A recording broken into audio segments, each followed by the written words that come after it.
Hello and welcome to Rise and Shine, your weekend breakfast companion. I'm Shahan Ramkisoon, filling in for Priya Shrita today. And I'm Rain Pryor. We're braving the bitter cold here in New York City. Yes, we are. But we've got hot topics and sumptuous beverages that will warm us up enough to kickstart the weekend and get me speaking correctly. Well, we'll try. Now, coming up on today's show, we'll get the inside track on award-winning photographer Rick Smolin's latest project and hear how his trek across the Australian outback became a life-changing journey. Plus, Brooklyn's own Andrea Del Zell wheeled her way to victory when she was named Miss Wheelchair NYC for 2015. She's here, yes, she's here to tell us about the competition and her exciting quest for the national title. Smoldering superstar Terrence Howard, oh, he's so hot, visited the Arise studios recently to discuss his hot new TV drama Empire. We have that interview for you later on. And it's a new year, but it is time for a new you. Oh, yeah. Yep. Life skills expert Tia Brown will give us some of the tools we need to meet life's challenges and goals for the ultimate success in 2015. We need that. That totally sounds like a great show. I can't wait. Now, first, let's head over to Francesca Maxime for the first look at the headlines. I was going to say, it makes it great to be here with you all today. Yeah, we're glad to have you. Well, all right, we're going to start in France today. Parisians there, of course, waking up this morning to face the aftermath of dual sieges, which resulted in the heavy loss of life over 3 consecutive days. Security was stepped up around Paris as authorities continue to sift through the violent end to the simultaneous standoffs northeast of Paris that have left nearly 20 people dead. 2 of the gunmen who attacked the satirical magazine Charlie Hebdo were killed in a raid following a 3-day manhunt. One more person, 26-year-old Hayal Boumediene, remains on the run. Meanwhile, on the other side of Paris, a siege and a hostage crisis in a Jewish deli leaves 4 civilians dead there. President Obama taking a moment before an event yesterday to express American support for France. And I think it's important for us to understand, France is our oldest ally. I want the people of France to know that the United States stands with you today, stands with you tomorrow. Our thoughts and prayers are with the families who've been directly impacted. We grieve with you. We fight alongside you to uphold our values, the values that we share, universal values that bind us together as friends and as allies. All right, taking a look at some other headlines now. In South Korea, a fire breaking out at an apartment building on the outskirts of Seoul, killing 4 people and injuring over 100 more. The fire started around 9:30 a.m. local time from the parking lot on the ground floor. Those flames fueled by burning cars, blocking the main entrance, trapping residents inside. The blaze spread to 2 other adjacent buildings before it was brought under control after a few hours. Meanwhile, in Indonesia, recovery crews lifted the tail of the crashed AirAsia flight from the sea as the search continues for the crucial black boxes. Julino Che has more. Recovery crews off the coast of Indonesia pulled the tail from crashed AirAsia Flight 8501 from the sea on Saturday. In an operation that took almost 2 hours, the crew fastened a balloon to the wreckage on the bottom of the sea and then floated it up to the surface. It's now en route to a military base. Meanwhile, divers continue scouring the seabed for the cockpit voice and flight data recorders, which could give more clues as to why the plane crashed. 162 people were killed when the plane went down on December 28th. Crews say they believe the black boxes are likely located about 1 kilometer from where the tail wreckage was found. And back here in the United States now, where a judge sentenced radical Imam Abu Hamza al-Masri to life in prison following federal terrorism charges. Nathan Frandino has more on that. Life in prison for Abu Hamza al-Masri. A U.S. District Court judge sentenced the radical London imam in New York on Friday. Hamza was convicted in May on terrorism-related charges, including his role in the 1998 kidnapping of Western tourists in Yemen that left 4 hostages dead. Hamza has maintained his innocence. His attorney, Sam Schmidt, urged a shorter sentence. And I think that there should have been a sentence of a number of years to allow him, whether it's in his 70s or his 80s, if he survives that long in the Bureau of Prisons, to spend some time with his family.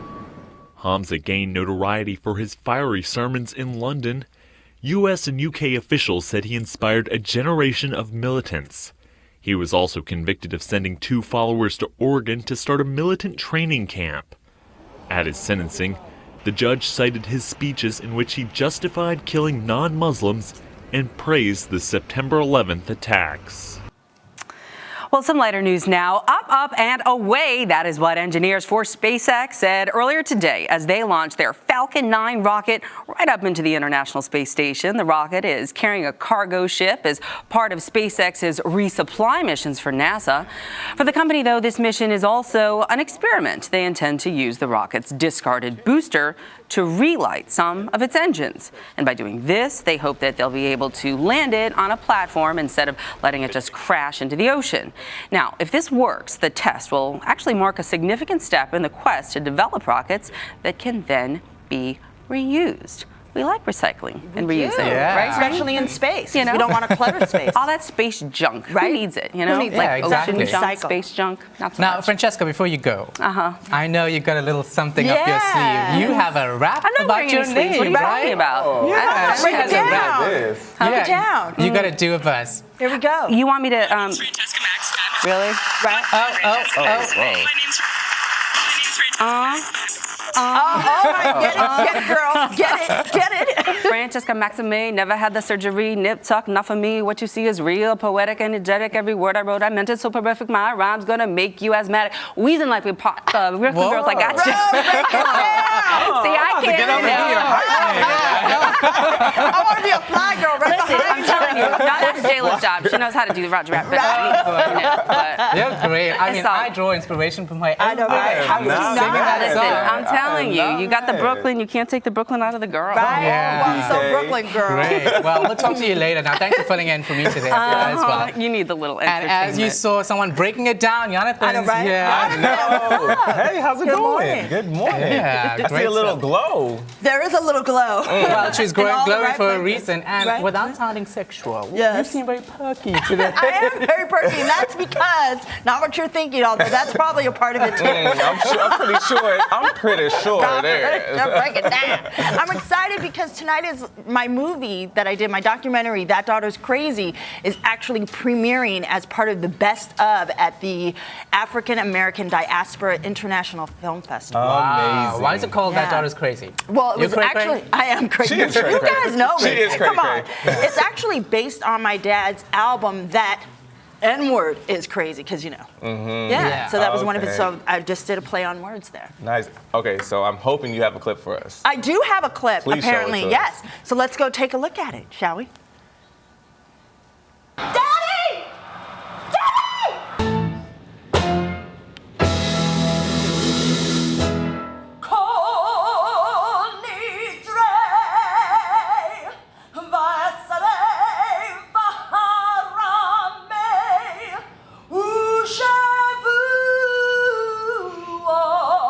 Look, Richard, it's Rain.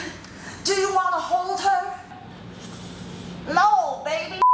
I may drop her.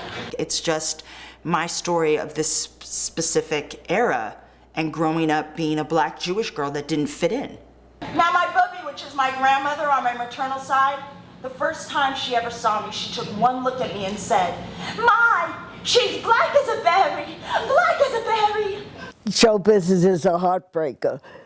If it doesn't work, it's, it's not good. I had an agent. I was going out on these auditions, but they wanted me to be my dad. They wanted me to be this stand-up, and it's funny, and you're Richard Pryor's daughter, and blah, blah, blah, and you're gonna make it. And I said, I created a solo show, and they said, you're stupid. You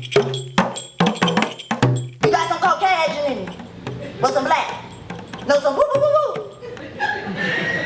Oh, you were Jewish soul sister. Well, how about that? How about that? How about that? Today, I have this beautiful child with her gold skin and her big gold hair that has to know that she's okay in the world as she is.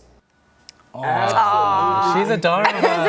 That Right? was Thank amazing. you. So how did this movie come about? Well, I was doing a solo show here off Broadway that ran for a year and was also picked as a New York Times pick and raved by the New York Times, which you can't even, like, people want that kind of review. And so the documentary filmmakers came, saw it, and said, let's do a film based on the show, because we know so much about your dad, but we don't know about you or your life. And so I was like, all right, well, let's see. That's what cool, happens. yeah. Now, in that clip, we saw your grandmother and your daughter. Have they seen the documentary yet? My daughter has, and she's like, that's me, because it's all about her, And then my grandmother, of course, she's seen it, and my mother is also in the documentary. And I think it's really profound to see one, in this climate, in this racial climate that we have, two white Jewish women talking about race and culture as it pertains even to raising a mixed race child, a black child. And that's what I love about the film, is that you get to see a side of racial equality and racial justice sort of played out. That's and I kind of dig now, that. What do you think people will take away from watching this? I think and I hope that they will take a sense of themselves, how they think in the world about race and each other, because we're in that era, and what we put on other people. It was a struggle for me in Hollywood. I mean, that's why I love being here, to tell you the truth, on Arise, because I get to be 100% who I am. Right. No one's like, change your hair, girl, lighten your skin, lose some weight, let it, man. I get to be Rain, and that's a blessing. Yeah. Now we'll definitely be there tonight. You guys better be there, because you know. With bells on. Wait, you gotta work though, right? I do, but look, it's a spirit. Why you guys call me out? Because I didn't want to get excited that you're gonna be there, and I know you'll be working somewhere. I really tried, but I'm gonna be there in spirit for sure. I'll take a video. I know it's illegal, but I'll take a video. Please do. Please do. No, I have one in my bag. I'll give you one. Yes, you can get tickets at nyadiff.org. And seats are going fast. We're almost sold out. So get them. Great. Yeah. So coming up next, photographer Rick Smolin's latest project, Inside Tracks, captures the amazing story of one woman's 1,700-mile trek, through the Australian outback. He shares his incredible images. So next, stay tuned. You're watching Arise and Shine. Incredible.